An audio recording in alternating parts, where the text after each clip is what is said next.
सही। असाम दुरानी साहब, क्या कहेंगे आप?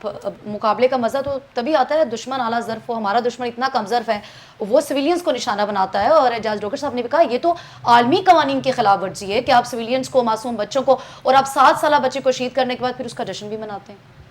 देखिए, इसमें कोई दूसरी राय नहीं है, इसमें कोई दूसरी राय नहीं है। अटैक होना चाहिए, और जिस तरह अगर उन्होंने जो अटैक किया उसको 70 गुना ज्यादा करके उन पर अटैक होना चाहिए। लेकिन एक चीज जो है वो मैं सिर्फ जरूर कहूंगा कि हमें फिर भी एहतियात का दामन अपने हाथ से नहीं छोड़ना चाहिए। हमें हर चीज को, जिस तरह अगर उन्होंने एक चुटकी काटी है तो हमें उनके मुंह पे एक जनाटेदार थप्पड़ जरूर लगाना चाहिए। क्योंकि हम पिछले, जब से पाकिस्तान बना है 1947 से लेके आज के दिन तक हमेशा भारत की चीरादस्तियां ही देखते आ रहे हैं। और पहली दफा ऐसा हुआ है कि तारीख के अंदर 1947 से लेके आज तक की तारीख के अंदर पहली दफा ऐसा हुआ है कि पाकिस्तान ने उनको मुकाबले पे ना सिर्फ उनको घुटनों पे लेके आ गया है। देखिए, उनकी टेक्नोलॉजी, उनका जो एयर स्पेस है या उनका जो जहाज है वो ऑलमोस्ट बंद हो चुके हैं। वो अगर ड्रोन भेजना शुरू कर दिए हैं, इसका मतलब ये हुआ है कि वो डर के मारे अपने फाइटर जेट बाहर नहीं निकाल पा रहे, वो डर के मारे अपने मिसाइल बाहर नहीं निकाल पा रहे। और वो इस बात से डर रहे हैं कि एयर स्पेस जितनी भी है, एरियल एरिया जितना भी, वो सारे का सारा पाकिस्तान ने अपने कंट्रोल में कर लिया हुआ है। अभी थोड़ी देर पहले जो है डोगर साहब ने बात की थी कि 2-3 ऐसी जंग की 4 आपने अकसाम बताई, ठीक है ना। उसमें से 3 अकसाम जो है, ये पहली जो 3 उसकी जो कैटेगरीज कह लें, ये पहले उसके 3 जो पॉइंट्स हैं वो तो आप ऑलरेडी विन कर चुके हैं। सिर्फ एक पॉइंट रह गया है जिसके बारे में यहां पे बात हो रही है। हमारे जो दोस्त है वो बिल्कुल दुरुस्त कह रहे हैं, हमें अटैक करना चाहिए, और उसका अटैक का जवाब एक नहीं 70 गुना करके हमें देना चाहिए। और उसकी जैसे अगर मैं बात करता हूं तो अभी थोड़ी देर पहले भी DGISPR का जो है वो बयान आया है कि अब हम जब अटैक करेंगे, अगर नहीं अब हम जब अटैक करेंगे तो हम नहीं बताएंगे, इंटरनेशनल मीडिया खुद बताएगा। इंडियन मीडिया नहीं सिर्फ बताएगा, इंटरनेशनल मीडिया सही। एसना साहब, बड़ा इस वक्त जो है वो क्या, जो खालिस्तान तहरीक है या अलैदगी पसंद जो तरीके हैं, वो बेसिकली जंग चाह रही है भारत में, या मोदी सरकार की ये मोदी सरकार की पॉलिसी है। वो बड़ी बुरी तरह वहाँ फंसे हुए हैं, उनकी पॉपुलैरिटी का ग्राफ नीचे जा रहा है। और वो उसके एक तो ये है कि उसको चाहते हैं कि उसको कवर अप हो जाए, पाकिस्तान के खिलाफ वार हिस्टेरिया होगा। लेकिन अब ये बातें बहुत आगे जा चुकी हैं। और ये जहाँ इन्होंने कहा है ना कि जनाब ने जनाटेदार थप्पड़, मेरा ख्याल है, मैं चाहता हूँ कि सबसे पहले वो वक्त आ चुका है कि आप जनाटेदार थप्पड़ उनको इस तरह मारें कि आप ये जो लाइन ऑफ कंट्रोल से पाकिस्तान की फोर्सेस को आगे बढ़कर अब कश्मीर का मसला हल करना चाहिए। इब्तदा उन्होंने की है, आप जाके उसको बिल्कुल कैप्चर करें, वो आपका इलाका है, आप लें उनसे। एक तो ये है, ये जनाटेदार थप्पड़ ही होगा। दूसरी बात है, हम ये कह रहे हैं दिफाई पॉलिसी, पाकिस्तान हमेशा से अपना, इंडिया आपको समझना पड़ेगा स्ट्रेटेजिकली होता क्या है। इंडिया एक बहुत बड़ा मुल्क है, उसकी मिलिट्री माइट है। पाकिस्तान एक छोटा मुल्क है लेकिन एटॉमिक कुव्वत है, ज़्यादा आउट स्मार्ट भी कर लेता है, फ़ज़ाइया भी अच्छी है, फौज भी अच्छी है। हम हमेशा से अपनी डिफेंस की ही वॉर लड़ते हैं, हम कभी भी एग्रेसिव नहीं हुए। लेकिन आज आप जिस स्टेज पे खड़े हैं, अब मुझे ये बताएं, आप कह रहे हैं कि कुछ नहीं हुआ, और उस मुल्क के अंदर वो दंदनाते फिर रहे हैं, उनके वो क्या कहते हैं, जो ड्रोन्स हैं, ये ड्रोन्स क्या है? ये नहीं है कि उनके पास उन्होंने जहाज इधर नहीं भेज रहे, वो उनके पास ऑप्शंस है। यानी अगर उन्होंने पहला ऑप्शन आपको यूज करके दिखाया, उन्होंने आपको दूसरा दिखाया।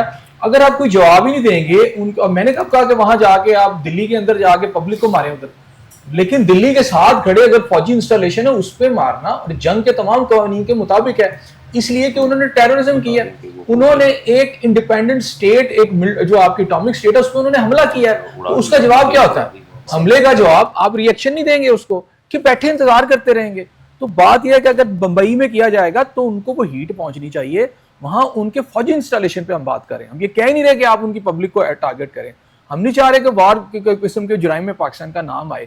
लेकिन अगर आप वो भी नहीं कर रहे, आज उन्होंने आपकी ड्रोन टेक्नोलॉजी दी है, कल तीसरे दिन वो कोई और चीज लाके यहां कर देंगे।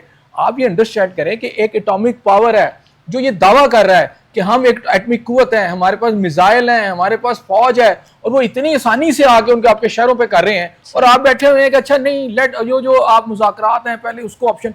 ये सारे एग्जॉस्ट होने के बाद ये सब कुछ हुआ है। यानी आप कितना आपने करना था अपने सफारती सतह पर, दुनिया की जो टॉप सफारतदारी करके आप उसको सिक्योरिटी काउंसिल में तो ले गए हैं, तो वो उनको भी नहीं मान रहा, तो उसके बाद वो कौन सी जबान समझता है? वो आपकी ताकत की जबान समझेगा। ताकत वाला जो वो कर रहा है, जो दहशतगर्द है, दहशतगर्द के साथ आप बैठ के कहेंगे आओ भाई मेरे साथ खाना खाओ, बैठ के बात करते हैं, वो आके आपको गोली मार रहा है, आपके ऊपर बम का कर रहा है, तो क्या आप ये कहेंगे नहीं नहीं भाई जरा आराम से बैठो, आओ आप मिलके बात करते हैं? और भाई जो टेररिस्ट है, जो आपको मारने आ रहा है, आप उसको जवाब दोगे, उसी तरह मारोगे? नहीं मारोगे तो वो आपको मार देगा। तो इस वक्त तो ये जितना आपने एग्जॉस्ट करना था, मुज़ाकरात, बातें, ठंडी बातें सारी हमने कर ली। और भाई हमारे शहरों के अंदर वो आके बैठे हुए हैं, वो आके यहाँ पे ड्रोन पूरे पाकिस्तान में मार रहे हैं, और हम बैठे हुए हैं अच्छा चलें अपने वक्त पर हम तय्युन करेंगे। आप क्या चाहते हैं पाकिस्तान में और लोग मर जाएं, हम ये लाशें देखते रहें और हम इस बात पे खुशी मनाते रहें कि हमने उनके 5 जो है जी राफेल मार दिए या उनके त्यारे मार दिए हैं। और भाई इंडिया की इकोनॉमी 360 बिलियन से ज्यादा की इकोनॉमी है, और उनके 5-10 बिलियन अगर नुकसान भी हो जाए तो क्या उसका कंपैरिजन उस बच्ची के साथ करेंगे जो 2 साल की बच्ची है यहाँ शहीद हो गई, वो 5 साल की बच्ची जिसके जिस्म के चीथड़े उड़ा दिए गए, आप उससे कंपैरिजन करेंगे? आप उनको उनकी फौजियों की लाशों की सूरत में उसका जवाब दें। सही। असदाबाद भट्ट साहब, हमारी रियासतों के ऊपर हमला किया है भारत ने, तो हमें भी असम और गुजरात को ही निशाना बनाना है बजाय ऑक्युपाइड कश्मीर के? नहीं देखिए, ये तो जो डिसीजन है ये तो हमारी मिलिट्री जो कुफ्ते हैं उनका होगा, लेकिन जो लॉ कहता है वो ये कहता है कि आप बुराई का जवाब बुराई से उस तरह नहीं देंगे। मिसाल के तौर पे सिविलियन का हुआ है तो वॉर क्राइम के अंदर वो आएगी चीज़। आप उनकी जो मिलिट्री इंस्टॉलेशन है आप उनको बिल्कुल हिट करेंगे, उनके जो उसके फौजी तनसीबात है आप उसको बिल्कुल हिट करेंगे। लेकिन मैं अगेन फोर्सफुली ये कहूँगा कि इस टाइम जो है वो कौम को सपोर्ट करना चाहिए फौज को, और उसके अंदर जो आप आधा ग्लास भरा हुआ है आधा खाली है, आप जिस तरह मर्जी देख सकते हैं। मैं परफॉर्मेंस लेकिन देखिए हम अर्जेंसी जब डाल रहे हैं ना, देखिए अर्जेंसी उन्होंने आज प्रेस कॉन्फ्रेंस करके ये कहा है कि जनाब ये होगा तो इंटरनेशनल मीडिया दे। हमारी ये लग रहा है जो बहस से कि जनाब अभी हम चाह रहे हैं कि इस गुफ्तगू के दौरान ही जो है ना पाकिस्तान हमला कर दे। आज उन्होंने हिट किया है, हम बात भी ना करें। नहीं बात बिल्कुल करें आप, लेकिन देखिए जो डिसीजन आया है उसको हमें खैर मकदम कहना चाहिए। करेंगे ये तो उसके अंदर हम और उसके अंदर कर रहे, डिसीजन उन्होंने ही करना है, उन्हीं के पास है। उन्होंने कहा तो है कि करेंगे, उन्होंने कहा करेंगे, उन्होंने कहा करेंगे, और अपनी वो जो उनका एक मैदान है जिसके अंदर उनकी एक्सपर्टीज है उसके मुताबिक करेंगे। हम अपनी जो ईगरनेस शो कर रहे हैं इससे ये जाहिर हो रहा है कि हम कह रहे हैं कि इसी शो के दौरान जो है ना अभी न्यूज आ जाए कि पाकिस्तान ने इंडिया पे हमला कर दिया, ये ख्वाहिश ठीक है। आपकी बात बिल्कुल दुरुस्त है। अभी देखिए मैं ट्विटर पे देख रहा था कि अभी जो है ना ये क्लैश रिपोर्ट एक अकाउंट है इंडिया का, वहां से ब्रेकिंग न्यूज आ रही है कि loud sounds and the sirens heard in Jammu city in Indian Kashmir.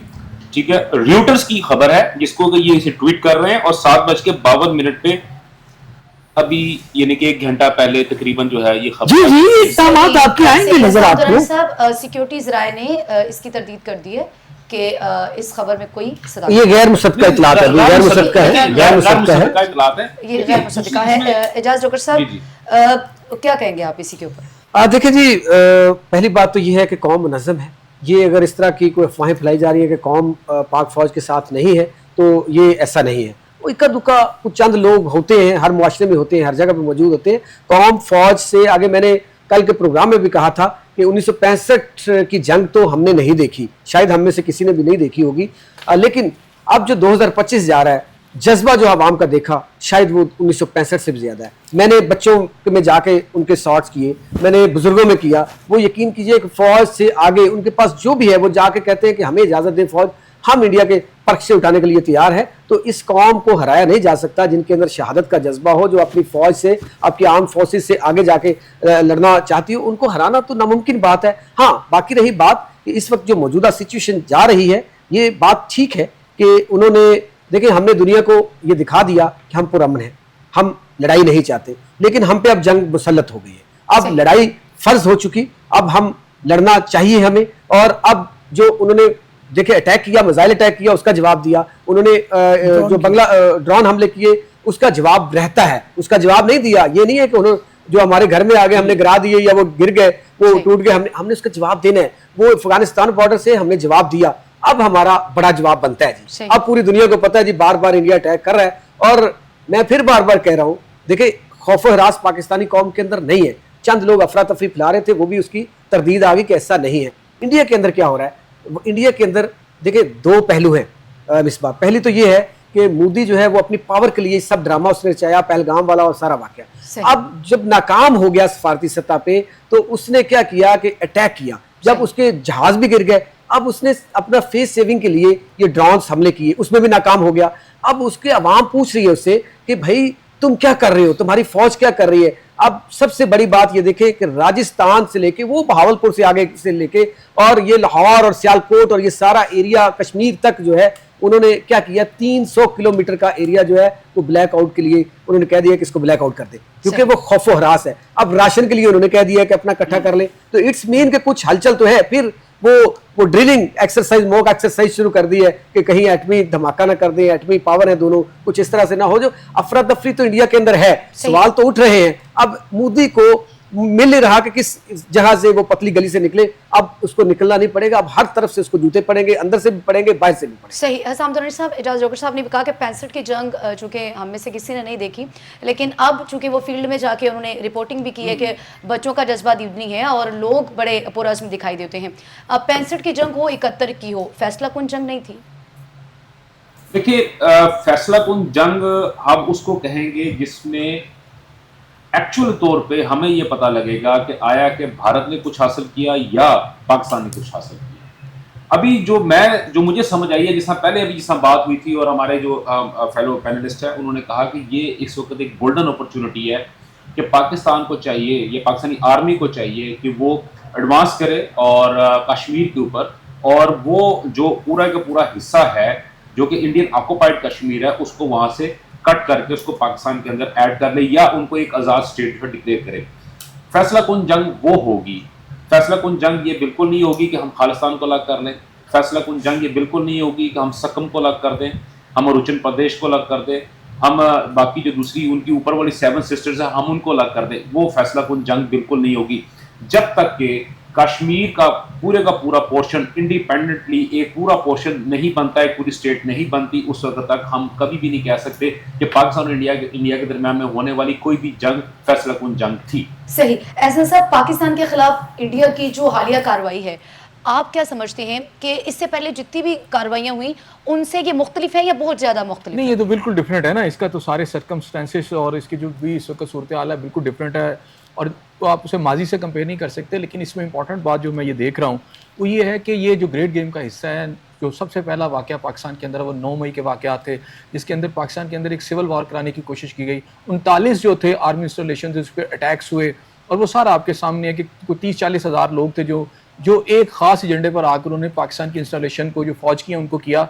और वो आप मुझे थोड़ी देर के लिए बता दें कि जो इंस्टॉलेशन है, अगर वो टेररिस्ट कोई करे तो हम उसको टेररिस्ट कहते हैं ना पाकिस्तान की फ़ौज के तंजीबात पर, लेकिन वो पोलिटिकल लबादे में था। अच्छा, वो नाकाम हो गई एफर्ट। फिर उसके बाद आपके पूरा वार जोन जो है आपका अफगानिस्तान से यहाँ शिफ्ट किया जा चुका ऑलमोस्ट, जिसके अंदर आपका बलूचिस्तान और सूबा सरहद जो है यानी सूबा खैबर पख्तूनख्वा, उसके अंदर एक बाकायदा आर्म्ड जो है यानी गुरिल्ला वॉर शुरू की गई, जिसमें अफगानिस्तान के जो आपके फौजी और वो सारे शामिल होकर ये सेकंड अटैम्प्ट है।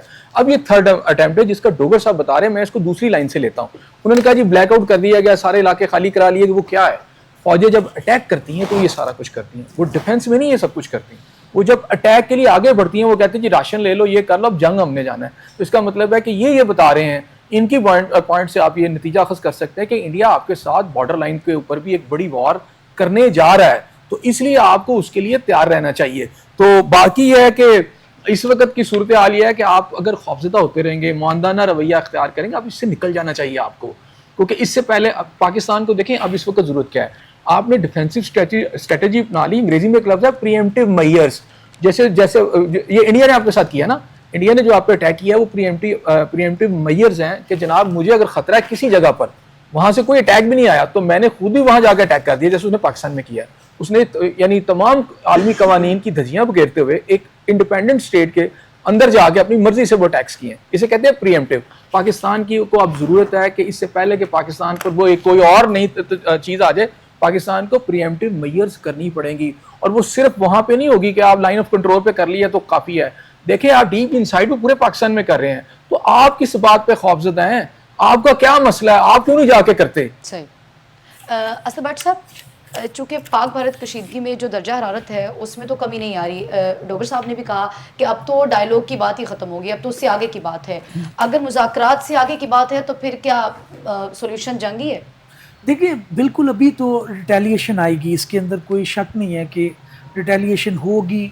वो शायद वो जल्दी हो जाए, उसके अंदर 2 दिन लगे, 3 दिन लगे, वो तो अब वॉर स्ट्रैटेजी का एक बिल्कुल एक हिस्सा है।